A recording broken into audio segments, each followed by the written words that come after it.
Hello everyone, welcome back to my another blog. আগের পার্টে তো তোমরা দেখেই নিয়েছো, আমরা মাসির শ্বশুর বাড়িতে গেছিলাম। সেখান থেকে খাওয়া দাওয়া সেরে মাসির বাড়িতে চলে এলাম। আর এই দেখো এই জায়গাটা দেখতে পাচ্ছ, এখানে মাসিদের আগে পুরনো ঘর ছিল, কিন্তু মেশো আর এই ভিতটা ভাঙেনি। না ভেঙে এখানে গাছ লাগানোর ব্যবস্থা করেছে। কিছু ফুলের গাছ, কিছু ফলের গাছ, কিন্তু ড্রাগন গাছগুলো দেখো প্রচুর ড্রাগন ফল এসছে। তবে একটা মাত্র ড্রাগন পেকেছে। এই যে আমাদের সোনা পাখি, সেই পাকা ড্রাগনের দিকে চোখ গেছে, ওনার ওই ড্রাগনটা এখন চাই। দেখতে পাচ্ছ কত ড্রাগন ফল ধরেছে, ছোট বড় অনেক সাইজের ফল ধরেছে, কিন্তু পেকেছে ওই একটাই। মনে হয় এই পাখিটার জন্যই পেকেছিল। ফলটাও জানতো আমরা এই দিনে যাব, তাই তো আমার ছোটো মাসি ফলটা কেটে নিয়ে এসে ওকে দিল। ভীষণ খুশি হয়েছিল ফলটা পেয়ে। আরও কিছুদিন গেলে এই গাছগুলো ফলে ফলে একদম লাল হয়ে থাকে। আর ফলগুলো খেতেও ভীষণ টেস্টি। আমি যদিও পছন্দ করি না, তবে যারা পছন্দ করে তাদের কাছে খুব ভালোই লাগে। দেখেছো ফলটা বেশ বড় হয়েছে। তোমরা ভিডিওতে কীরকম দেখতে পাচ্ছ জানি না, তবে বেশ বড় হয়েছে কিন্তু ফলটা। আর আমার বাবা তো এদিকে এসে একটু অসুস্থ হয়ে পড়েছিল, তাই উনি বেশ কিছু সময় শুয়েছিল। যেটুকু সময় আমরা মাসি বাড়িতে ছিলাম আমরা সবাই মজা করে কাটালাম, কারণ অনেকদিন পরে সবাই এক জায়গায় হয়েছিলাম। এবার চলে এলো যাওয়ার পালা, ভাই উপরে বই পড়ছিল, ওকে ডেকে টাটা করে নিলাম। ব্যাস চললাম আমরা সবাই বাড়ির দিকে। মাসি বাড়ির থেকে বেরিয়েই দুপা হাঁটলেই এই ক্যাফেটা। কিন্তু আজ দুপুরে সবার খাওয়া দাওয়ার পরে আর ভালো লাগেনি, তাই তো সন্ধ্যার সময় কেউ আসেনি। আর না ইচ্ছা ছিল ক্যাফেতে একটু আসা। যাক, পরে নেক্সট টাইম কখনো আসা যাবে। আমরা চলে এসেছি প্ল্যাটফর্মে, ট্রেনের জন্য করছি ওয়েট। আজকে সবাই ভেবেছিলাম একবার থেকেই যাব, কিন্তু অনেক কিছু ভেবে আবার সবাই চলে আসলাম।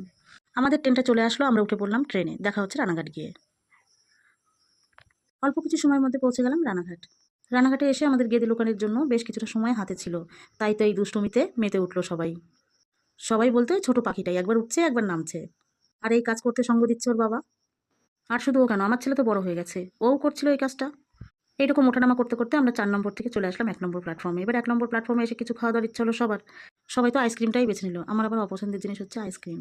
কিন্তু আমাকে সবাই বলছিল তুইও কিছু খা, তুইও কিছু খা, কিন্তু আমি বুঝে উঠতে পারছিলাম না আমি কী খাবো।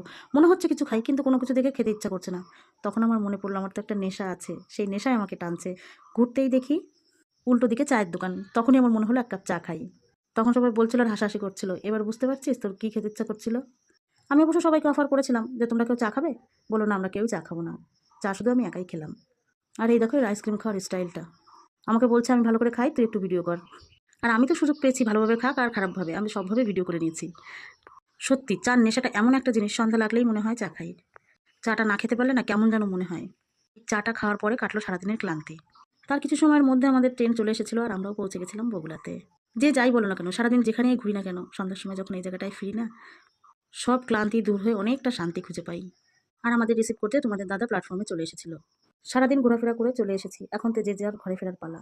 মাসিরাও টাটা করে বাড়ির দিকে রওনা হলো, আমাদের টোটোও চলে এসেছিল। ছেলে মেয়ে মা উঠে পড়েছিল আর আমি তোমাদের দাদার স্কুটিতে উঠে বাড়ি চলে গেছিলাম।